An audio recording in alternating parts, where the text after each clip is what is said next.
क्या आप जानते हैं ग्रेट पैसिफिक गार्बेज के बारे में? अगर नहीं तो ये वीडियो आप ही के लिए है। पैसिफिक ओशन के अंदर प्लास्टिक का एक बहुत बड़ा कूड़ा करकट है जो कि फ्लोट कर रहा है और कुछ लोग उसे पैसिफिक ट्रैश वॉर्टेक्स भी कहते हैं, जो फैला हुआ है west coast of North America से लेकर जापान तक। इसे ही कहते हैं great Pacific garbage patch. Great Pacific garbage patch का जो साइज़ है वो फ्रांस जैसी एक बड़ी कंट्री से भी 3 गुना ज़्यादा है। 1997 में चार्ल्स मूर, जो एक बोट कैप्टन थे, वो अपने घर जा रहे थे लॉस एंजलिस इसी रास्ते से, और रास्ते से जाते वक्त उन्होंने पाया कि पूरा का पूरा रास्ता प्लास्टिक जंग से भरा हुआ है। चारों तरफ प्लास्टिक की बॉटल्स हैं, जहाँ भी नज़र उठाओ प्लास्टिक ही प्लास्टिक। और इसके बाद इसे नाम दिया गया ग्रेट पैसिफिक गार्बेज पैच का। ऐसा माना जाता है कि 2.4 मिलियन टन ऑफ प्लास्टिक हर साल जो है इस ओशन में ऐड हो रहा है रिवर वाटर्स के माध्यम से।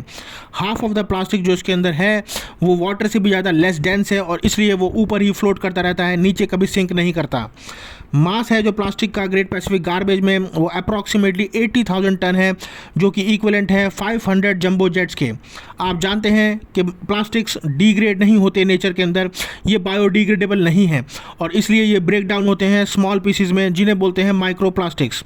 सीजनल चेंजेस होने की वजह से और विंड्स एंड वाटर करंट्स की मूवमेंट चेंज होने की वजह से ग्रेट पैसिफिक गार्बेज की जो लोकेशन है और शेप है वो कॉन्स्टेंटली चेंज होती रहती है। माइक्रो प्लास्टिक्स जो है हर जगह फ्लोट करते हुए दिखाई देते हैं और माइक्रो प्लास्टिक्स इतने छोटे होते हैं कि उन्हें डिफ़िकल्ट है रिमूव करना और वो बहुत ही खतरा पैदा कर रहे हैं मरीन एनिमल्स के लिए।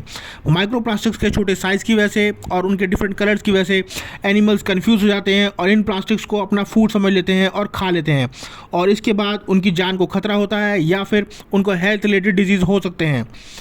IUCN के रिकॉर्ड के अकॉर्डिंग 17% ऑफ द स्पीशीज़ जो है आपकी अफेक्ट हुई हैं इसी ग्रेट पैसिफिक गार्बेज के प्लास्टिक वेस्ट से। ग्रेट पैसिफिक गार्बेज के अंदर जो टोटल प्लास्टिक का कचरा है उसमें 46% जो है फिशिंग नेट्स का कचरा है, और फिशिंग नेट्स जब किसी इंटरेक्शन में आते हैं किसी भी मरीन एनिमल के, तो मरीन एनिमल उनके अंदर फंस जाता है और उसके बाद उनकी डेथ हो जाती है या फिर उन्हें सांस लेने में दिक्कत हो जाती है। एक बार प्लास्टिक आपके मरीन फूड वेब में घुस गया तो आप ये समझिए कि वो ह्यूमन फूड चेन में भी एंटर हो चुका है और उसके जो है सीरियस इम्पैक्ट होंगे एनिमल के साथ साथ ह्यूमन्स की हेल्थ और इकोनॉमिक पे भी। आज कोई भी कंट्री इसकी रिस्पॉन्सिबिलिटी नहीं लेना चाहती क्योंकि उसे पता है कि इसकी साफ़ सफाई और उन इकोलॉजी मेंटेन में कम से कम भी ट्रिलियंस ऑफ डॉलर्स का खर्चा है।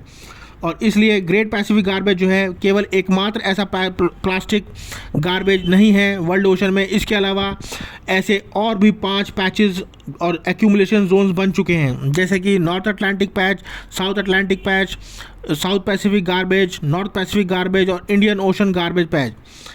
तो आप समझ सकते हैं कि प्लास्टिक्स का यूज़ कितना खतरनाक है और हमें चाहिए कि हम बायोडिग्रेडेबल प्रोडक्ट्स को ही यूज़ करें ताकि हमारी इकोलॉजी और एनवायरनमेंट सस्टेनेबल तरीके से ग्रो करती रहे। इसी तरह से की और वीडियोज़ के लिए लाइक कीजिए, शेयर कीजिए और सब्सक्राइब कीजिए हमारा चैनल।